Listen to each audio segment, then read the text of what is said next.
28 to 10, 5AA on a Thursday morning, and it's my pleasure to welcome to the studio South Australian Senator Leah Blyth. Leah, good morning. Thanks for coming in today. Good morning, Graeme. Thank you so much for having me.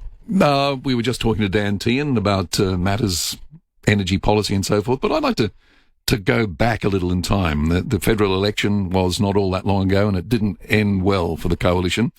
The dust may have settled, but you've got to re-establish yourselves.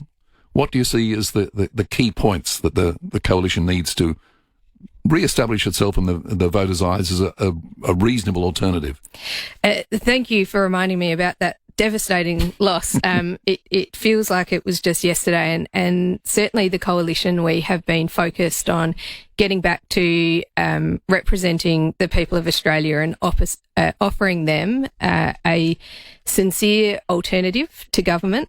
I think for me, what I'm hearing on the ground is cost of living is hurting families, cost of energy is hurting families,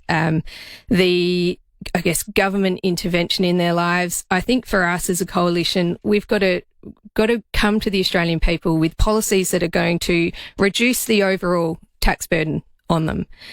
We've got very, very big spending government in Labor, and the money's going to run out. And I think it is absolutely vital that we keep holding Labor to account, because every dollar that they are spending is a dollar that they're taking from hardworking Australian taxpayers. And we've just got to keep reminding the Labor government that what they're doing is irresponsible with some of the spending.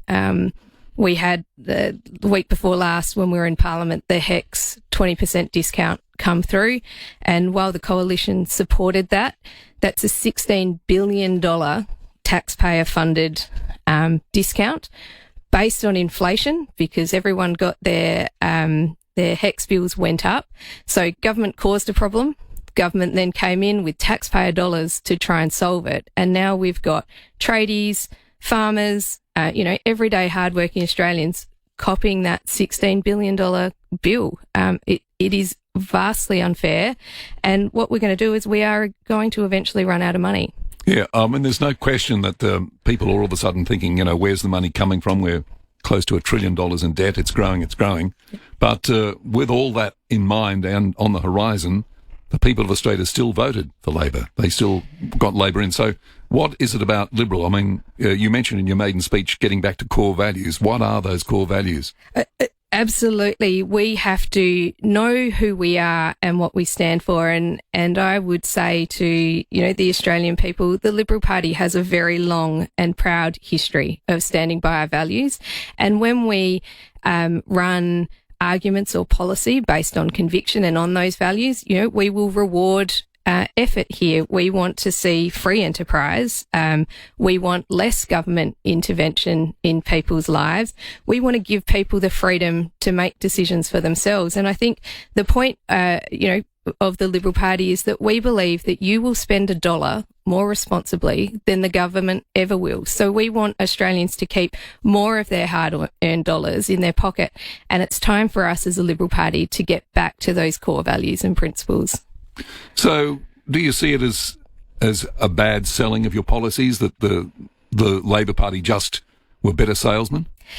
I think Labor are an incredible campaign machine. I think for us, it was that we went silent on some of our policies, but I have been very publicly critical of some of the policies that we took to the election, and question that when we are going to go out there and match Labor dollar for dollar in spending, and in fact, at the last federal election, we actually were offering to spend more of taxpayer dollars. That is not principled. That does not align with our values. And I think the Australian people could see through that. These sugar hit policies that both parties are guilty of it in taking to the elections. I think the 25 cents a litre off petrol is a very good example of that. They are trying to win votes, but they are not good public policy in the long-term interests of Australians. Because all of these policies from both major parties were all about spending, and it was appealing to the hip pocket.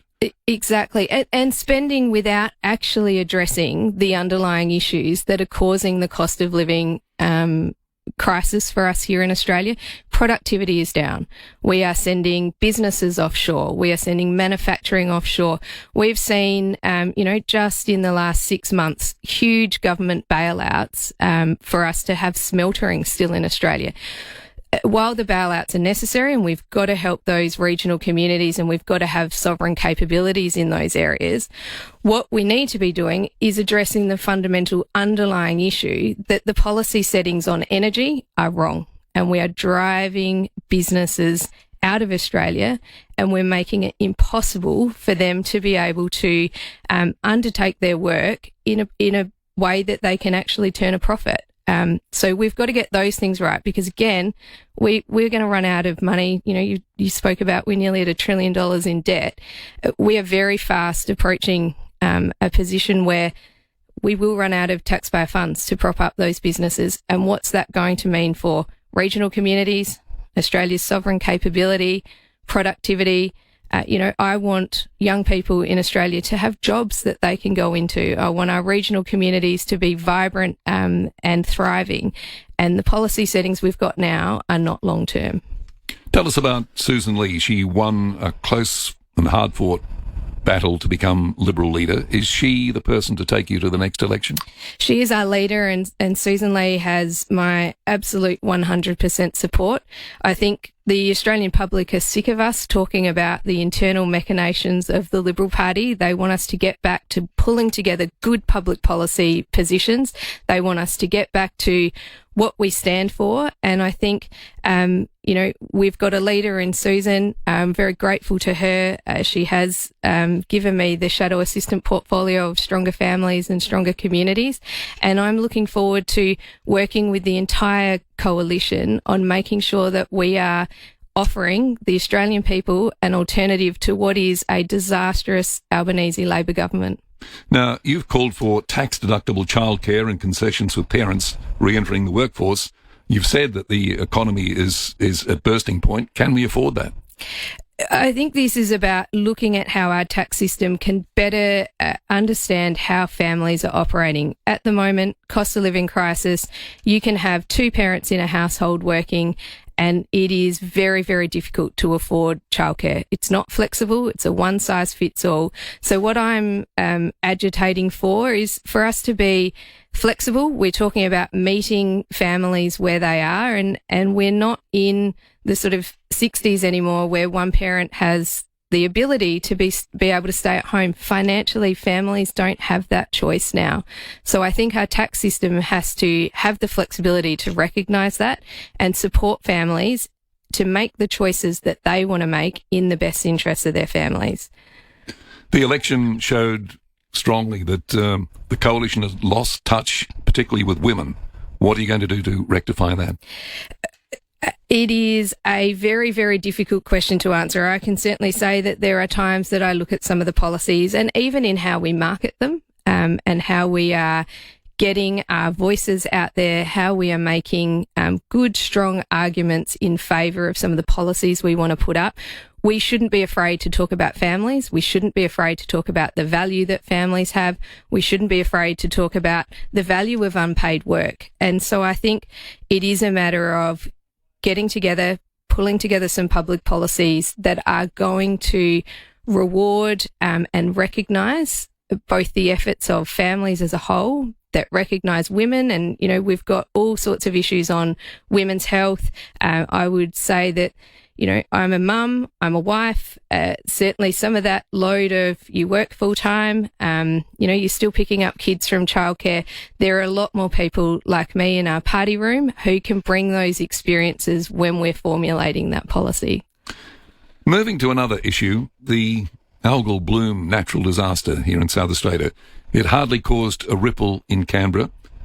Have you and your SA colleagues done enough to impress upon Canberra the significance of the algal bloom? I think getting a Senate inquiry up has demonstrated exactly, South Australia, we are not second-class citizens, but our voices, we've got to be twice as loud to be heard compared to the eastern states. And I'm certainly, very grateful to Senator Cadell, who initiated the inquiry. He came over to South Australia. He came and had a look. He spent time on the beaches and really agitated with us for that inquiry to take place. It is disappointing in that, Murray Watt came, I think he spent 9 minutes on a beach here looking, at best, looking at the algal bloom. And he did that, just prior to us going back to a sitting week because he didn't want the pressure of us in the chamber, asking Labor about it.